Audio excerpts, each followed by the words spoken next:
Nous sommes avec la clinique du Parc et nous sommes avec Amine Messaoud, chirurgien urologique, qui va nous parler de techniques opératoires en urologie et de la mise en place d'une chirurgie un peu spéciale. Amine Messaoud, je vous laisse vous présenter et présenter votre travail. Je vous remercie. Bonjour messieurs, dames. Donc je suis urologue, donc chirurgien urologue à la clinique du Parc, récemment arrivé en fin de 2023. Et je voulais vous faire une présentation de la maladie lithiasique et des possibilités techniques de traitement, et en particulier d'une technique assez poussée de traitement qu'on va mettre en place à la clinique du Parc. Alors, un bref rappel anatomique. Les calculs urinaires se forment dans les voies urinaires. Les voies urinaires sont composées des reins, donc là le rein gauche, le rein droit.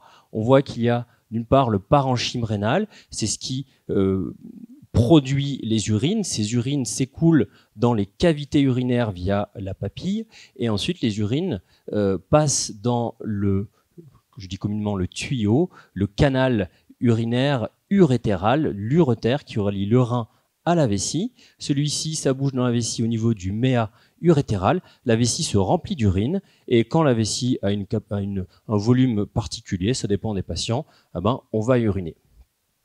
Donc, c'est comme ça que se forment les calculs. Ils se forment initialement au niveau de la partie supérieure du rein et ont tendance à tomber dans les voies urinaires, ce qui cause la colique néphrétique. La maladie lithiasique, c'est la cause principale des douleurs rénales. Et la cause principale, c'est l'alimentation qui est déséquilibrée, en tous les cas dans nos pays industrialisés. C'est une maladie qui est en forte augmentation. C'est plus souvent les hommes que les femmes. Le pic de fréquence, c'est aux alentours des 40 ans chez l'homme, aux alentours des 30 ans chez la femme. Le risque principal de cette maladie, c'est sa manifestation clinique qui est la crise de colique néphrétique ou la pyélonéphrite obstructive. C'est la même chose avec de la température, qui est une pathologie qui est très grave, avec un risque de décès significatif. Et surtout, ce qui caractérise cette maladie, si on ne la prend pas bien en charge, si on ne dépiste pas les causes de cette maladie, c'est la récidive. Et dans les 5 ans, il y a un risque de récidive de 50%. Il y a plein de types de maladies lithiasiques, plein de types de calculs, de sous-types, mais la principale cause, c'est la maladie lithiasique d'oxalate de calcium, qui est une maladie qui est secondaire à un défaut d'apport hydrique et aussi à l'hypercalciurie, l'hyperoxaliurie. Qu'est-ce qui cause l'hypercalciurie? C'est avant tout le sel, parce que la prise de sel amène un ion sodium, amène avec lui un ion calcium, ce qui augmente la quantité de calcium dans les urines. C'est aussi la consommation de protéines animales plus précisément, les viandes rouges, les viandes blanches, le poisson. Les patients qui affectionnent pas mal la bonne chair peuvent avoir la formation de calculs urinaires. Les formations de calculs qui sont uniquement dues au calcium sont très très rares. Donc, contre-intuitivement, il faut manger du calcium parce que, comme je dis, c'est un calcul oxalo-calcique. C'est un calcul qui a d'une part de l'oxalate, d'une part du calcium. Le fait de manger normalement du calcium amène le calcium dans l'intestin et évite qu'il passe dans les urines et qu'il se complexe avec l'oxalate pour former les calculs. Ensuite, l'hyperoxaliurie, elle est secondaire à différents aliments en chef de file, parce que c'est quelque chose qu'on consomme très fréquemment, surtout dans nos pays, c'est le cacao. Donc n'importe quel aliment à base de cacao, le chocolat en poudre, le chocolat en barre, qu'il soit noir, au lait ou qu'importe, c'est très très riche en oxalate. Mais c'est pas que ça, on retrouve aussi les cacahuètes, les noix, les noisettes, les amandes, asperges, betteraves, rhubarbes, épinards, oseilles, thé et figues. C'est exactement ce que je dis à mes patients quand on retrouve un calcul d'oxalate de calcium. C'est vraiment les règles alimentaires de base que l'on explique aux patients pour éviter de refaire des nouvelles crises. Comment se forment les calculs? Bon, c'est ni plus ni moins qu'un caillou. Imaginez dans une grotte, vous voyez des stalactites, et à chaque fois en fait qu'une goutte tombe, celle-ci est chargée en minéraux, et ça se forme tout simplement par concentration. Il y a une première étape de sursaturation, où la concentration augmente. Il y a une phase où le calcul passe de la phase liquide à la phase solide, où on a des tout petits fragments qui sont inférieurs à 0,1 micron. Et ensuite, on passe à la croissance cristalline. Il s'agit d'un petit calcul. Alors, s'il tombe à ce moment-là, ça ne fait pas de douleur, une petite douleur qui passe. Mais au fur et à mesure, il grossit, et par phase successive, il va former un calcul d'une taille suffisante pour se coincer dans les cavités urinaires. Voilà un peu des exemples de calculs. Alors là, on a un calcul d'oxalate de calcium monohydraté. Et ce qui est intéressant dans ce calcul, alors c'est un peu technique, mais c'est joli à voir, c'est son ombilique. Ce calcul a un ombilique, c'est ce petit truc blanc. C'est, si vous voulez, la première étape, c'est la germination du calcul. Il s'est formé au niveau d'une papille, je vous ai montré, c'est la partie initiale de la sécrétion des urines, et il débute par cette petite ombilique, et au fur et à mesure, on voit que ça grossit autour et ça forme bon, il n'est pas très volumineux celui-là, il doit faire quelques millimètres, c'est très zoomé. Là, on voit un calcul urinaire en endoscopie. Ce que vous voyez, c'est aussi un oxalate de calcium monohydraté. Là, on voit les cavités du rein. Ce calcul, on va le traiter par voie endoscopique, on va le fragmenter. Donc c'est la vision que l'on a, c'est pour vous montrer. Ça, c'est une vision un petit peu plus spectrophotométrique. C'est une des façons que l'on a d'identifier le type de calcul. On fait varier les couleurs au niveau de ce calcul, ça nous aide pour trouver le type de calcul. Ici, on retrouve un calcul qui est très volumineux. Alors je ne sais pas si ça vous rappelle quelque chose, cette forme. Exactement. En fait, ce calcul a complètement moulé le rein. Alors pour vous dire, pour retirer un calcul de la sorte, il faut avoir enlevé la totalité du rein, avoir enlevé le rein et garder le calcul à l'intérieur. Probablement, c'est un patient qui a dû avoir un rein qui a été complètement détruit par un calcul. On lui a fait une néphrectomie et on a enlevé le rein et gardé le calcul pour cette photo. On appelle ces calculs des calculs coralliformes. Parce que tout simplement, ça ressemble à un corail. Okay. Donc, imaginez-vous que ce petit calcul qui fait quelques millimètres, celui-là, si on s'approchait par voie endoscopique, on serait devant une montagne. Alors, la colique néphrétique. Est-ce que quelqu'un a déjà eu une colique néphrétique parmi vous? Ouais, je vois 2, 3, 4. Bon, la colique néphrétique, qu'est-ce que ça veut dire? Ça veut dire la douleur du rein. Colique, c'est une douleur. On peut avoir une colique intestinale, la douleur rénale. C'est une des pires douleurs qui existent. Elle est à peu près équivalente à celle de l'accouchement. Donc les hommes qui ont une colique néphrétique savent ce que c'est. Qu'est-ce qui se passe? Comme je vous l'ai expliqué, le calcul se forme dans les calices, donc dans les poches du rein, communément. Il tombe dans les voies urinaires, et quand le diamètre du calcul est supérieur au diamètre de l'urtère, il se bloque. Et en se bloquant, il empêche le rein de se vider, tout simplement. Ça fait une rétention d'urine au niveau rénal et ça fait une douleur. Quand le rein est engorgé, ça fait une très forte douleur, ça met en tension les cavités. Alors il peut être coincé à différents niveaux. Il y a classiquement 3 passages qui sont difficiles. La jonction entre le piélon, donc le piélon c'est cette partie-là du rein, cette partie qui juste avant l'urtère, donc là il y a un rétrécissement qui est physiologique. Un deuxième rétrécissement au niveau du passage des vessiaux iliaques, donc c'est plutôt vers le milieu du trajet, et dernier rétrécissement au niveau du méa urétéral qui est classiquement un peu plus petit et qui augmente le risque de blocage. Donc souvent en fait, quand il y a un calcul qui fait une taille significative, les patients présentent une première douleur là, ils vont aux urgences, je vous expliquerai quel traitement on met. Ensuite, ils reviennent deuxième fois quand il est là, et il va une troisième fois quand il est là, et des fois, là, c'est l'endroit où ça coince un petit peu. Donc la colique néphrétique, violente douleur lombaire, unilatérale. On dit on a mal au rein. Le rein, il est vraiment là, sur le côté. C'est un organe qui est presque intrathoracique. Hein. Il est recouvert par sa moitié par la cage thoracique et il n'est pas dans le ventre, mais derrière. Hein. C'est pour ça qu'on a cette douleur-là. Elle peut irradier au niveau des organes génitaux, donc descendre là. C'est parce qu'il y a des nerfs qui sont irrités et qui donnent une irradiation douloureuse. Et ça évolue par crise paroxystique. C'est pour ça qu'on appelle ça une colique. Quel est le traitement médical? Parce qu'on ne va pas opérer tous les patients. Hein. Ça dépend de plusieurs paramètres. Ça dépend de la taille du calcul. Est-ce que le patient présente une insuffisance rénale? Est-ce que les douleurs sont calmées par les traitements?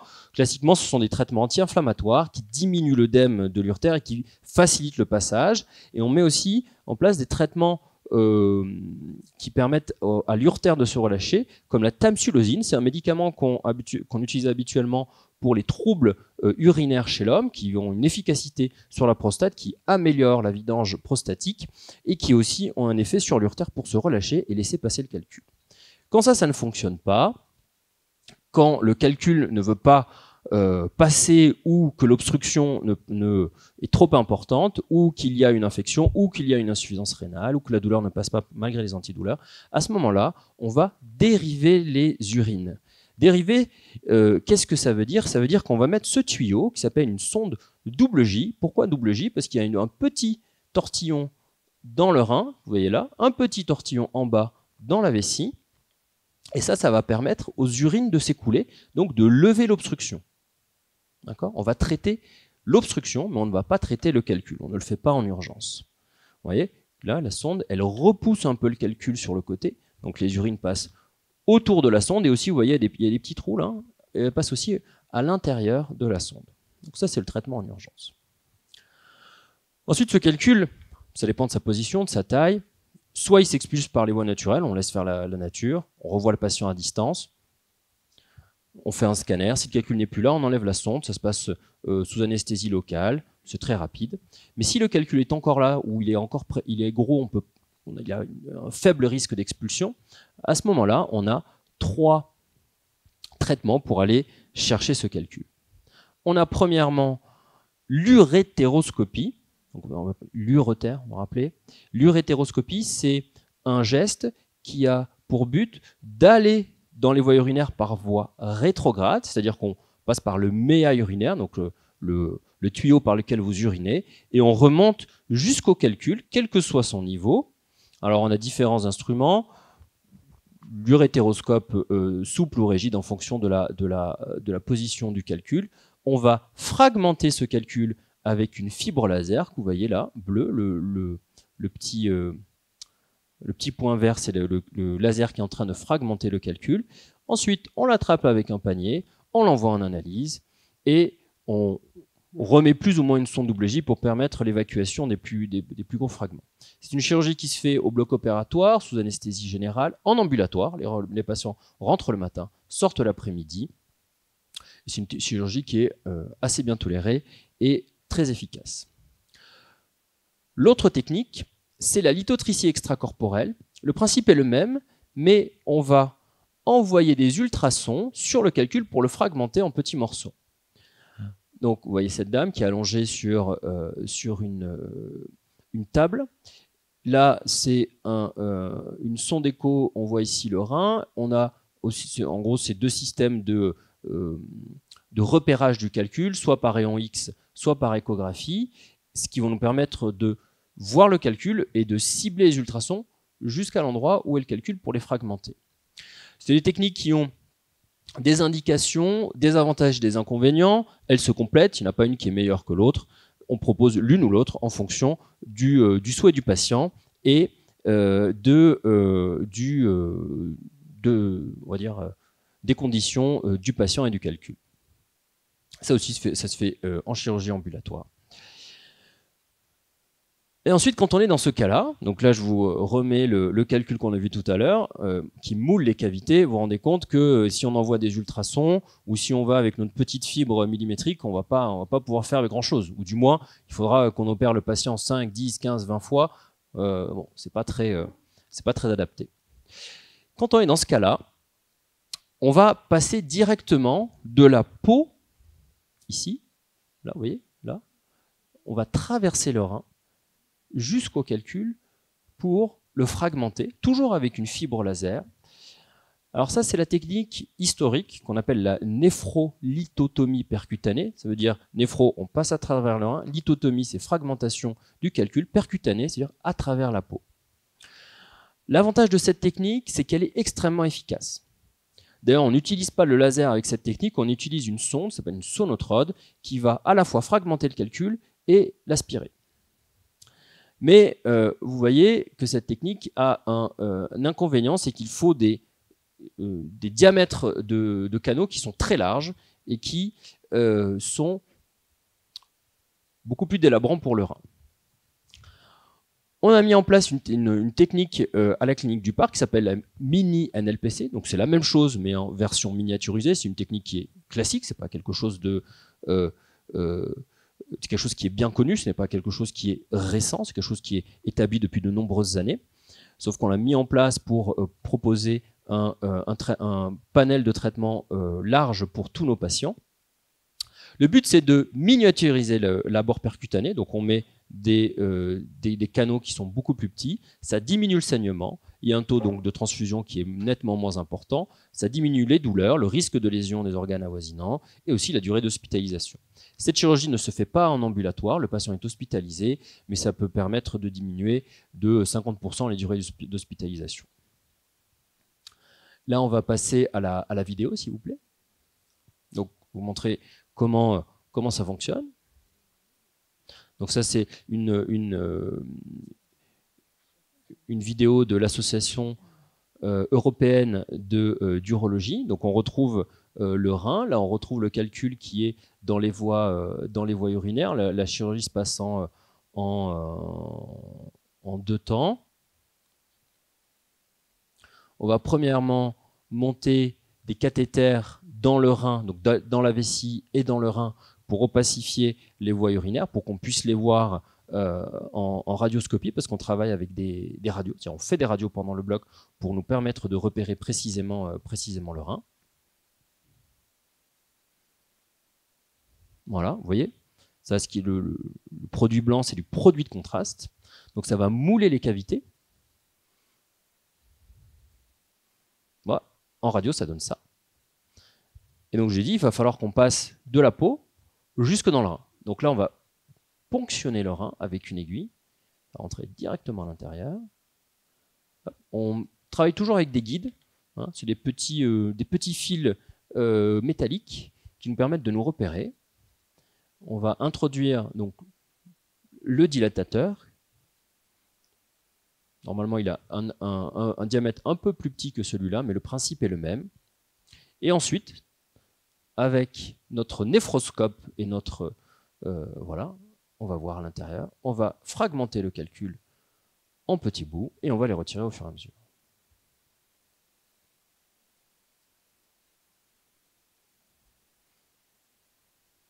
On a le panier.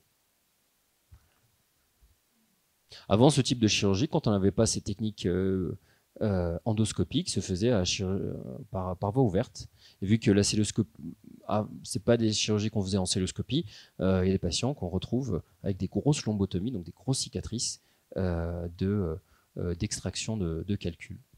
Donc ça a très révolutionné la prise en charge des calculs. Là, vous voyez la fameuse sonde double J dont je vous parlais, là, avec le tortillon dans le rein, là, et dans la vessie, qui permettra aux urines d'être dérivées. Et on met aussi très souvent un cathéter qui va du rein à l'extérieur pour drainer les urines et qu'on enlèvera avant la sortie d'hospitalisation, ce qui fait que le patient reste uniquement avec un cathéter à l'intérieur, voire même dans certains cas, quand c'est des choses simples, le patient sort avec aucun cathéter. Voilà. Et je voulais aussi vous parler, parce que c'est un petit peu c'est un autre sujet, mais vous présenter aussi ce qu'on fait de manière très habituelle à la clinique du Parc. Ça se fait aussi sous laser, c'est la chirurgie de la prostate, l'énucléation de prostate OLEP, qui est aussi un traitement mini-invasif. On reste dans le mini-invasif. Le but, c'est que on ait le moins de cicatrices possible, des suites opératoires les plus simples. Le but de cette chirurgie est de d'enlever la pulpe de la prostate, chez les patients qui ont des prostates qui sont augmentées de volume et qui ont des difficultés urinaires. C'est une chirurgie qui se passe au bloc opératoire sous anesthésie générale avec 24 à 48 heures d'hospitalisation. Et le gros avantage de cette technique par rapport aux techniques conventionnelles, c'est qu'il y a un taux de retraitement qui est très faible et que c'est un traitement qui est complètement endoscopique et de ce fait, vu qu'on fait un traitement, une énucléation, c'est-à-dire qu'on enlève la pulpe, on peut traiter des gros volumes prostatiques. Et enfin, ça c'est notre petit bébé, notre joujou des urologues, c'est le robot Da Vinci, une de dernière génération qui nous permet de faire toute la chirurgie cancérologique par voie celluloscopique et de manière extrêmement bien assistée. Voilà. Je vous remercie.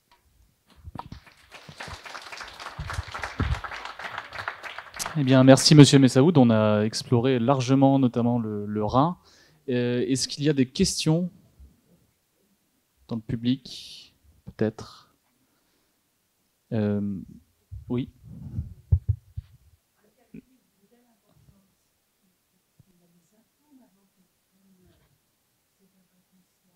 Oui.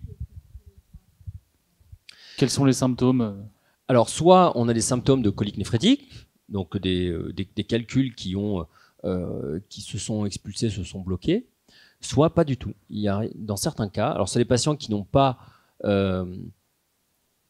pour lesquels la maladie litiasique n'est pas uniquement due à un défaut d'alimentation, c'est souvent des maladies métaboliques, c'est souvent des maladies métaboliques du calcium, qui font que la formation d'un calcul peut se faire de manière très rapide et occuper un très grand espace dans le rein. Mais dans certains cas, j'ai déjà vu des patients qui n'avaient aucun signe et à la faveur d'une échographie, pour autre chose, des douleurs du ventre ou un scanner, on retrouve un très volumineux calcul du rein.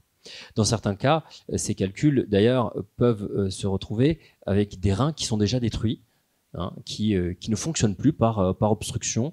Quand l'obstruction vient très, très progressivement, le rein s'adapte, ne crée pas de douleur parce qu'il n'y a pas le côté aigu de la colique néphrétique. Le côté aigu de la colique néphrétique, c'est un calcul qui, d'un coup, bloque les urines.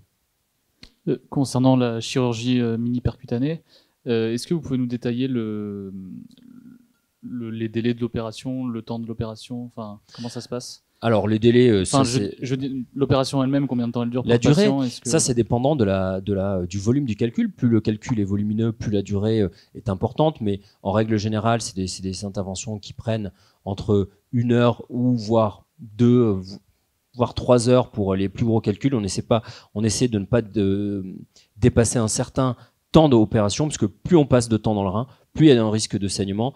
Pas forcément un risque d'hémorragie, mais surtout, vu qu'on est en endoscopie, on est dans des petits espaces, plus on reste dans le temps, moins on voit bien. Donc, dans la très grande majorité des cas, on fait un traitement en une fois. Il peut arriver que s'il y a des calculs qui sont très volumineux ou dans des zones qui sont difficiles à traiter en une fois, on peut être amené à faire soit un traitement par mini-percutané et un complément par urétéroscopie, ou des fois même des compléments par un nouveau geste de mini-percutané. Vous avez, je reviens vers vous, madame. Vous avez évoqué le fait que ces calculs peuvent revenir après. Qu'est-ce que vous conseillez à vos patients justement pour éviter d'en arriver là? Très bien, c'est vrai que j'en ai pas parlé, mais la phase de traitement du calcul, on traite le symptôme. Hein, les calculs, c'est les symptômes de la maladie. Mais il faut s'attacher à chercher les causes. Donc, on ne se limite pas juste au traitement. On analyse le calcul, même quand le patient n'a pas été opéré, on lui demande de filtrer ses urines pour récupérer le calcul, on analyse, on lui fait ce qui s'appelle un bilan métabolique, c'est une mesure des urines des 24 heures, on fait plusieurs analyses biochimiques sur le sang et les urines, et ça va nous donner une orientation de la maladie litiasique. Ça, c'est ce qu'on fait à un niveau urologique. Quand les choses sont trop compliquées, ou très spécifiques, s'il faut faire des tests supplémentaires, on adresse les patients à des néphrologues qui sont les spécialistes médicaux des reins et qui vont explorer de manière plus précise le défaut métabolique et la maladie litiasique pour mettre en œuvre des mesures pour éviter les récidives. Madame, c'était votre question. J'ai un monsieur, j'ai une dame aussi. Vous en avez une autre? Non. Un régime après. Mais ça dépend de la maladie thiasique. Il y a des personnes qui en font beaucoup plus, qui en font souvent, et d'autres, par exemple, en font un, qui en font plus. Ça dépend de la maladie thiasique. Pour l'oxalate de calcium, vous avez vu, c'est... Non, c'est ce que je vous disais. Comme les patients qui ont des très volumineux calculs, c'est pas juste parce qu'ils ont mal mangé. Il y a une maladie qui est sous-jacente, et là, les traitements sont différents selon les types de maladies. Ça peut aller souvent des traitements médicamenteux qu'on met en place. Bonjour. Le fait de passer au travers du rein, après l'opération, est-ce que le rein se régénère? Non. Oh, non, c'est une partie nécrosée là qui reste. Alors, pas réellement nécrosé, c'est si vous avez vu la présentation, on voit que l'on dilate le trajet. C'est-à-dire qu'on ne va pas poinçonner le rein, ouais, on écarte le parenchyme du rein pour passer, mais en effet, sur le trajet de ponction, où on va faire cette dilatation, eh ben, le rein va être cicatriciel. Alors on perd forcément un peu de fonction rénale, un peu de parenchyme rénal, mais cette perte reste peu significative dans le cas de la chirurgie mini-percutanée ou dans le cas d'une chirurgie percutanée que l'on ne fait pas de manière itérative. Il y a certains patients, malheureusement, qui ont des maladies métaboliques qui sont très graves, avec des récidives très importantes, et quand on fait des traitements, beaucoup de traitements, des traitements récidivants, bah, c'est vrai qu'à force, le rein perd de sa fonction. Mais ça reste minime pour un traitement qui n'est pas itératif. Le monsieur qui est à côté de moi avait une question, mais il m'a chargé de la dire à sa place puisqu'il a la voix qui est prise. Est-ce que la couleur des urines peut nous mettre sur la voie? La voie d'une maladie thiasique? Oui. Ou la voie... Non. Alors, si, ça peut nous mettre sur la voie sur l'hydratation. Je vous l'ai dit, la première chose, quelle que soit la maladie thiasique, la première chose, c'est l'hydratation.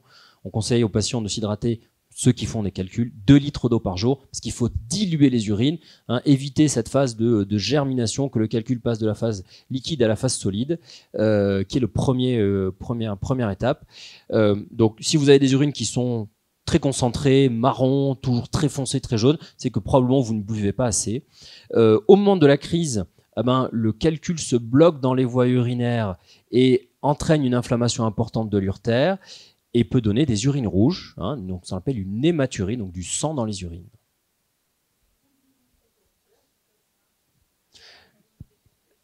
Alors si on mange beaucoup d'asperges, alors. Oui, bien sûr, ça fait partie des aliments qui sont riches en oxalates. Oui. Vous avez évoqué l'opération de la prostate. Je suis là. Que pensez-vous de la technique par vapeur d'eau? Le résume? Oui. Le résume? Vous êtes de la clinique mutualiste, non? Non. Alors, je m'occupe de la santé. Vous êtes? Journaliste santé. Donc, alors, il y a 2 techniques de vapeur d'eau. Il y a la thermoablation et il y a une autre technique qui est automatisée et qui va pas vraiment vaporiser, mais détruire la prostate par jet d'eau. Bon, là, vous me parlez du résume. L'avantage de cette technique, c'est que c'est une technique mini-invasive qui n'a pas l'aspect d'ablation d'énucléation de prostate. Le gros avantage de cette technique, elle a été développée surtout pour ça, c'est pour conserver les érections, les éjaculations. Essayer de conserver les éjaculations au maximum. Il y a une limite de taille, il y a une limite d'indication, parce qu'on ne peut pas faire ça sur tous les patients. Et le principal effet secondaire de cette technique, c'est le syndrome irritatif après la chirurgie. Donc c'est une ablation par vapeur d'eau qui est très, on va dire, qui échauffe de manière très importante le tissu prostatique, et les patients ont tendance à avoir un syndrome irritatif très important après la chirurgie. Bon, c'est en gros un des inconvénients de cette technique, mais elle peut avoir pour l'avantage de donner le maximum de chances de conserver les éjaculations.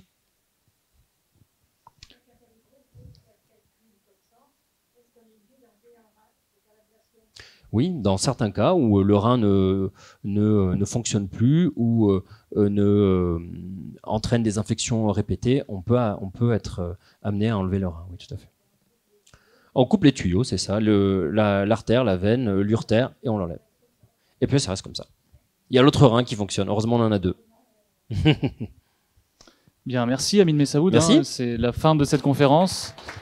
Je rappelle que vous êtes chirurgien urologue et que la clinique du Parc a un stand dans la pièce juste à côté. Donc si les gens ont des questions, je pense qu'ils sont les bienvenus. Merci beaucoup.